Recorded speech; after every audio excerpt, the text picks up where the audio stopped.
Halo Sobat Mindip, selamat datang di podcast Medip episode yang pertama. Pada episode kali ini kita membahas pembelajaran di era digitalisasi. Nah, berhubung saya sendiri, mari kita undang tamu. Tamu ini cukup spesial, tampan dan pemberani, ramah senyum. Siapakah dia? Mari kita panggil Bapak Mustafa SST.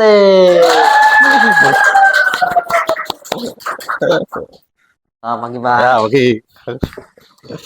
Ayo Pak, bagaimana kabarnya pada Alhamdulillah hari ini? sehat luar biasa. Oke. Sudah salaman Pak? Alhamdulillah sudah. Sudah. Nah, di sini kita akan membahas pembelajaran di era digitalisasi Pak. Oke, siap. Sebelumnya saya mau tanya Pak, Silakan. Bapak dari asal Bapak dari mana Pak? Oke ya, ini saya asal dari rumah. Rumah. Oke, bener dari rumah. Asal daerah, saya asli dari Riau. Riau. Tahu Riau? Tahu Riau? Tahu Pak, sana Pak. Di mana? Jauh, jauh pokoknya Pak. Sebelah barat ya. Iya. Sebelah barat Pulau Jawa. Ya di Riau di Kabupaten Rokan Hilir. Ya dari sana saya berasal. Tapi sekarang sudah jadi orang Pekalongan. Itu, Mas Kapa. Kesibukan sehari-hari kalau boleh tahu apa aja Pak? Kesibukan Selain di sekolah, saya di sekolah ya. di luar sekolah. Di sekolah udah pasti. Di rumah saya juga selaku ketua pengurus yayasan, punya yayasan, yayasan pendidikan juga, tapi tingkat dasar, tingkat TK sama PAUD, jadi mengurus itu juga dan menjadi orang tua, ya, jadi apa yang baik buat anak-anak ya. Ada 3 anak-anak saya dan jadi suami yang menggembirakan, menyenangkan buat istri. Itu kesibukannya. Gimana? Terus nih bahas ke sekolah. Kalau di SMK Diponegoro itu ada berapa jurusan Pak? SMK Diponegoro kita punya jurusan otomotif dengan 2 konsentrasi, teknik sepeda motor dan teknik kendaraan ringan. Kemudian jurusan broadcasting ya, ini ya, masuk ya. Konsentrasinya juga penyiaran dan produksi film ya, pertelevisian. Kemudian ada jurusan agribisnis tanaman pangan, hortikultura. Kemudian ada jurusan teknik komputer jaringan dan komunikasi, 1 konsentrasi itu. Itu sementara ada berapa berarti? 5 ya. Pertanyaan, di era digitalisasi ini banyak siswa yang sekarang mudah dalam belajar. Menurut Pak Mus, bagaimana pandangan Bapak tentang pentingnya teknologi bagi pembelajaran di SMK Diponegoro? Oke, jadi ini yang membedakan era-era sebelumnya dengan era sekarang ini ya. Apa sih era digitalisasi? Ya, itu dulu. Jadi era digitalisasi itu ini efek daripada revolusi 4.0 ya, perkembangan di dunia teknologi dan informatika. Sehingga muncullah era-era sekarang itu era digitalisasi. Atau di Jepang itu sedang digagas era society. Ya, kalau revolusi tentang TIK itu kan era 4.0. Kemudian berlanjut menuju era 5.0, digitalisasi atau era society, di mana masyarakat menggunakan digital untuk penyelesaian masalah-masalah dan meringankan kerja-kerja manusia. Nah, pembelajarannya tentu sangat berbeda. Artinya program, cara, kurikulumnya harusnya sekarang lebih dimudahkan dengan digitalisasi ya. Karena kita bisa contoh alat yang bisa kita gunakan dalam era digitalisasi yaitu handphone. Dunia dalam genggaman kita. Sehingga kita bisa belajar lebih cepat, lebih luas, lebih mudah. Karena handphone bisa dijadikan alat bantu untuk mencari, menambah informasi, materi belajar, dan segala macam. Ada aplikasi platform belajar banyak sekali, ada ruang diskusi ya, dari HP gitu ya, dan bisa digunakan untuk pendukung pembelajaran yang lain. Mestinya lebih mudah, lebih cepat, dan lebih meningkatkan kreativitas kita lebih cepat. Gitu, Mas Kava. Terus sisi positif negatif pasti ada, Pak. Ya. Ini mesti apa, Pak? Gini, jadi kita harus paham dulu, harus paham dulu bahwa handphone ya sebagai salah satu contoh era digitalisasi ya. Kita harus tempatkan bahwa digitalisasi itu sebagai sarana atau alat bantu. Tujuan kita adalah kita hidup itu tujuannya apa? Bukan handphone kan? Itu dulu. Tetapi kalau sekarang itu handphone dijadikan tujuan, itu yang selesai hidup kita. Tidak aman ya.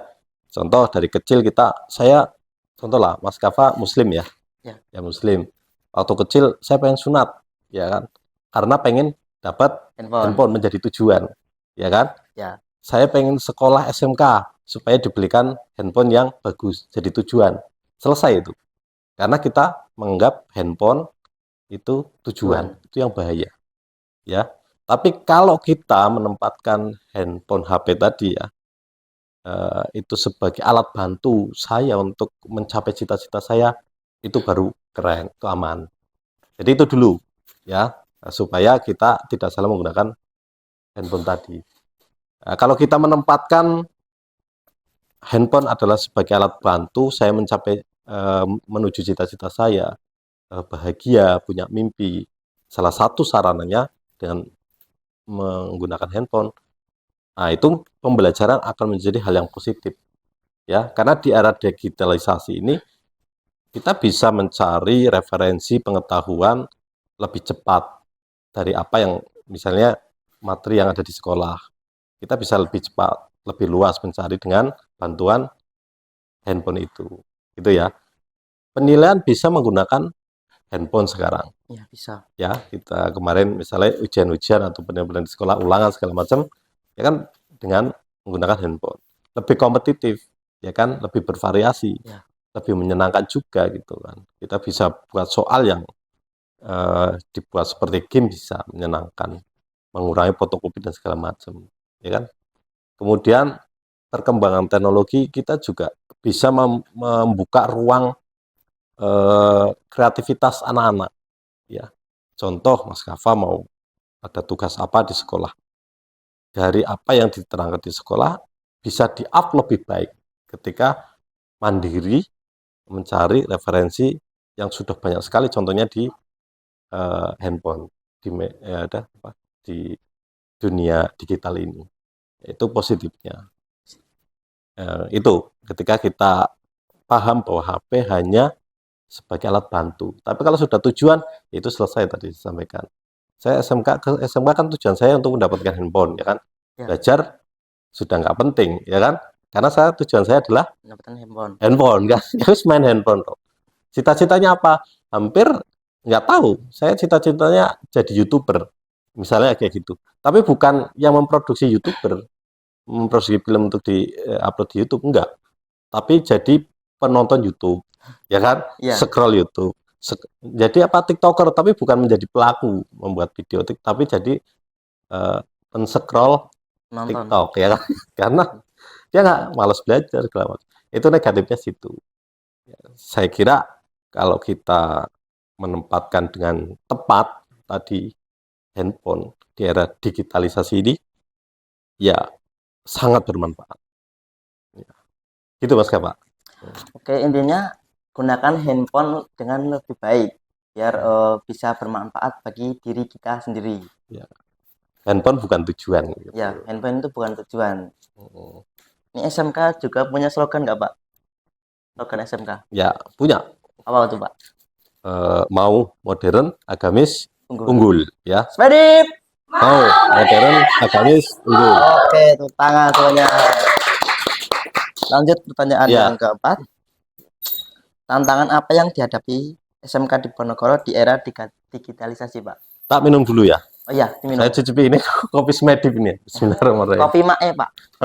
Kopi Mae. Oke, mantap kopinya. Ini karena tadi kembali pembelajaran di era digital, biar kita tidak salah menggunakan itu, kita menempatkan HP itu sebagai alat bantu kita mencapai cita-cita. Jadi pertama, seorang pelajar itu harus punya mimpi. Ya, tujuan kita adalah kebahagiaan dunia dan akhirat. Kemudian mimpi kita, kalian harus punya mimpi. Mas Kafa misalnya mimpinya pengen jadi apa? Pengen apa? Saya itu ya pengen sukses dunia akhirat. Oke, ya. Sukses itu contohnya misalnya 10 tahun lagi saya akan jadi pemimpin perusahaan digital. Mobil saya banyak, zakat saya 1 bulannya 200 juta, gitu kan misalnya gitu ya. Misalnya. Saya bisa buatkan rumah orang tua saya dengan harga 1 miliar, misal gitu, ya kan.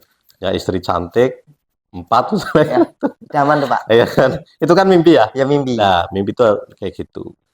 Nah, tadi ketika sudah punya mimpi, maka HP itu sebagai alat saja untuk kita mencapai mimpi. Gitu. Jadi cara supaya kita jalurnya benar di era digitalisasi dan pembelajaran, maka yang harus dikuatkan adalah karakternya. Ya, karakternya, pendidikan karakter. Makanya Bapak Ibu guru di sini tugasnya hanya pendampingan pendidikan karakter. Karakter itu apa? Ya, dalam bermain medsos misalnya ada etika bermedsos. Ya, cakap dalam menggunakan medsos. Kemudian jadi itu tadi kita paham yang kita pegang itu apa? HP. Yang harus kita lakukan apa? Ketika karakternya itu dikuatkan, ya salah satunya etika bermedsos tadi, kemudian bagaimana melindungi data pribadi kita supaya tidak mudah terkena cyber kejahatan di medsos itu kan. Itu salah satunya. Itu dengan pengetahuan. Itu harus dengan belajar. Jadi saya juga tidak setuju ya kalau julukan anak sekarang itu misalnya dalam tanda kutip generasi Z, tapi untuk melegalkan karakter yang kurang bagus. Ya. Itu saya istilah untuk melegalkan. Misalnya anak sekarang kok sukanya instan, mudah mengeluh. Nah, kemudian ya namanya juga generasi Z. Itu saya nggak setuju.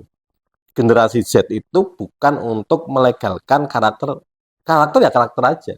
Ketika kita menjadi manusia, standarnya jelas. Ya, karakternya apa? Harus menjadi semangat, etos kerja, ya kan? Nah, itu semua generasi harus seperti itu.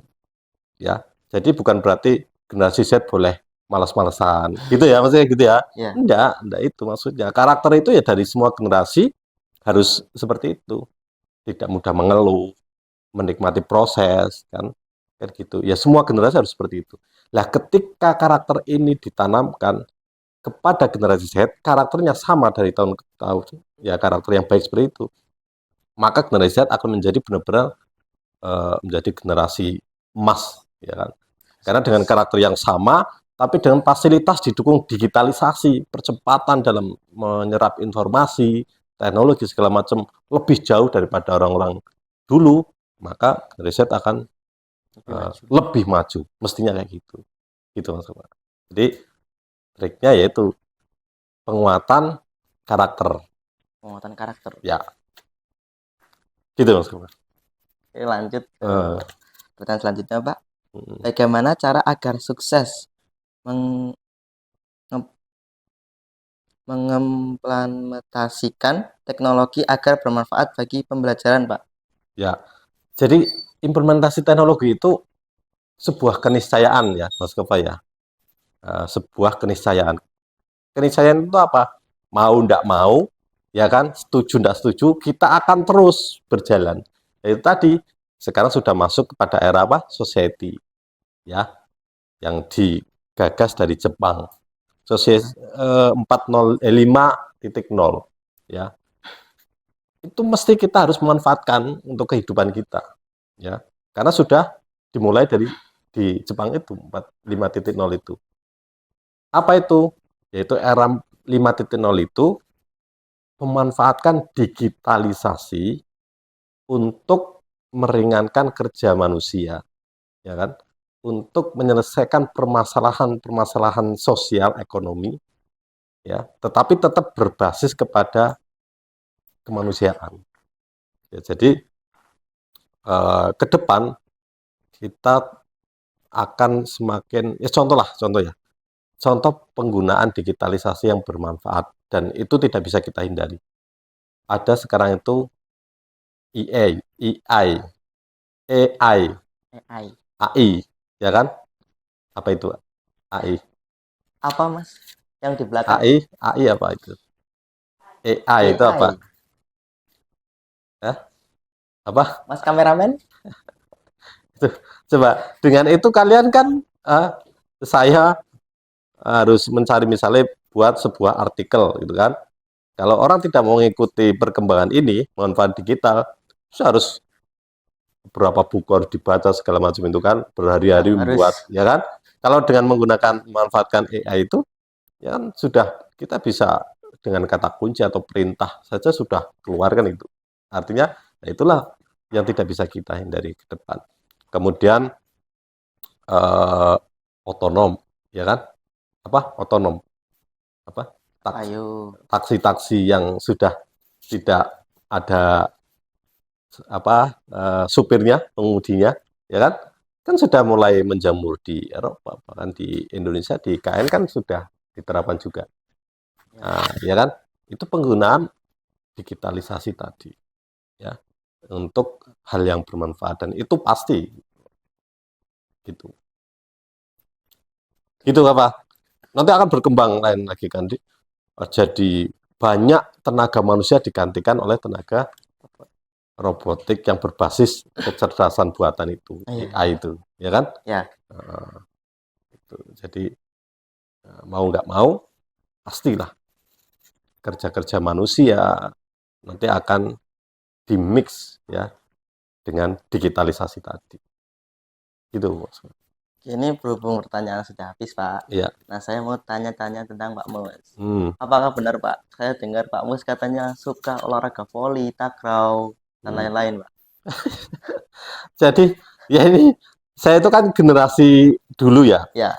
Generasi dulu itu kan orang bilang penuh dengan anak sekarang itu bilang apa? Effort ya, perjuangan ya. Perjuangan. Mulai dari bermainnya sampai dengan hal-hal apalagi aktivitas pekerjaannya itu penuh dengan perjuangan. Contohnya ya itu bukan apa namanya saya karena hobi enggak, tapi memang aktivitas saya dari kecil itu ya kayak gitu. Waktu kecil iya bermain ya voli kan di kampung itu ada voli, ada takraw, semua olahraga. Jadi semuanya bisa, cuma ya enggak hebat bisa ya. Zaman saya apalagi saya hidup di lingkungan yang di Sumatera itu kan dekat dengan air gitu ya. Jadi di sana itu tidak ada anak apa namanya ya. Zaman saya itu misalnya ada kursus renang itu enggak ada. Tapi semuanya bisa renang gitu. Kenapa? Ya karena pagi-pagi sudah nyemplung ke sungai. Di bawahnya kan sungai gitu ya. Kayak gitu. Jadi ya jadi hobi. Dari kecil udah biasa, jadi ya seneng gitu.